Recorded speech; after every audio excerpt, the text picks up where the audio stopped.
Okay, for this week's Listen and Score, we are transcribing a Mendelssohn example for woodwind octet. So when you set up your score, please use a ruler. I could not for this demonstration. It looks terrible, but you get the idea of setting up your score. Your clarinets in A are going to be in B flat because the rest of your ensemble is in concert pitch, which is G major. So G, if you think about your A clarinets going up to written, that is a minor third up. This example uses no unison doubling for like woodwinds, meaning that no two of the same woodwinds play the same line. You're going to separate them. So let's listen to this example. You'll note that this first line is played by a solo flute, or not a solo flute, but one flute. Listen and Score 7.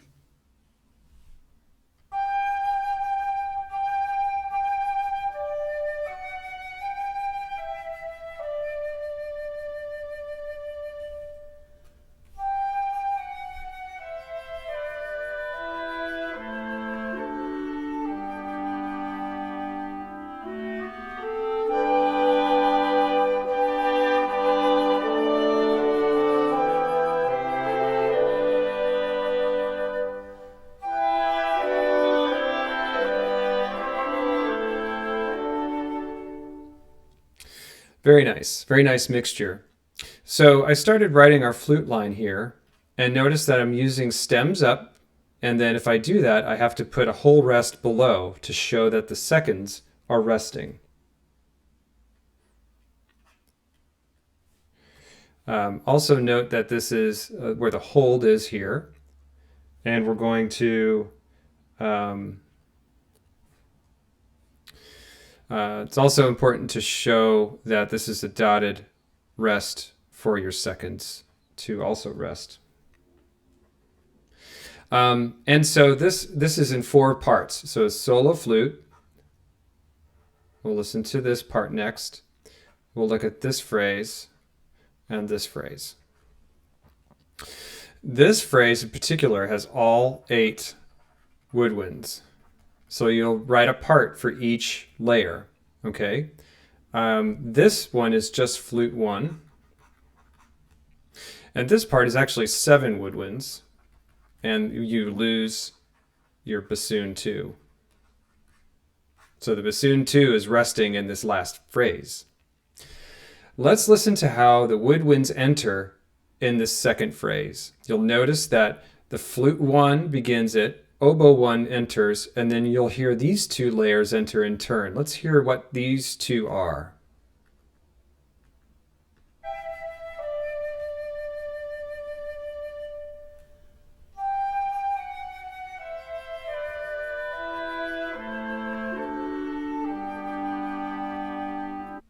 So this harmony down here is covered with your clarinets. The bassoon is not entered yet. So not until this downbeat here do we get a bassoon 1. These are clarinets 1 and 2. This is oboe 1. And this is flute 1. Okay, so to continue this notation for your flute 1, remember to include your tempo here up at the top, include your dynamics, include your phrasing, and so as this continues out this way, and I don't have enough staves to continue this idea, don't forget that this is also slurred. Your flutes are resting at this point. Oboe 1 begins in the beat 2. So you're going to include them, the C, B flat here. And in turn, they finish that phrase, and your oboe 2s are resting. Your clarinets in A, again, take these 2 layers. So we transpose that up a minor third. Don't forget your dynamics. We're going to go to a half rest here and we're going to say they start on a B flat in your first your first clarinet, and then in beat 2, second clarinets enter with a G. So that should be enough to get started. These are going to continue to be separate layers. Okay. Your bassoons, all these guys rest until later.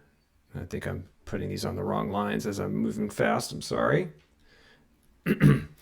And note that this is your last note here of this chord is a bassoon 1 layer. These are clarinet moving lines here in the middle. Clarinet 1 and 2 are moving. You can hear their tone color moving to the next chord.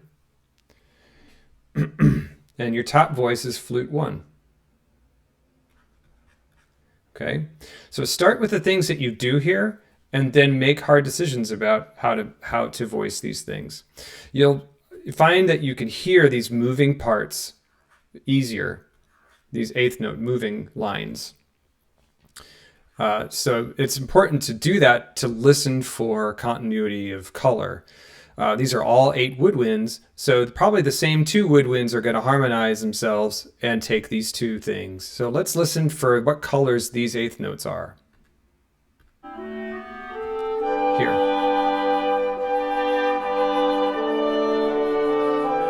Bassoon here.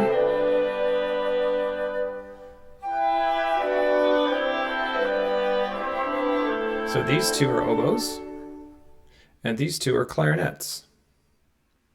Let's hear that again. We're trying to hear the moving lines.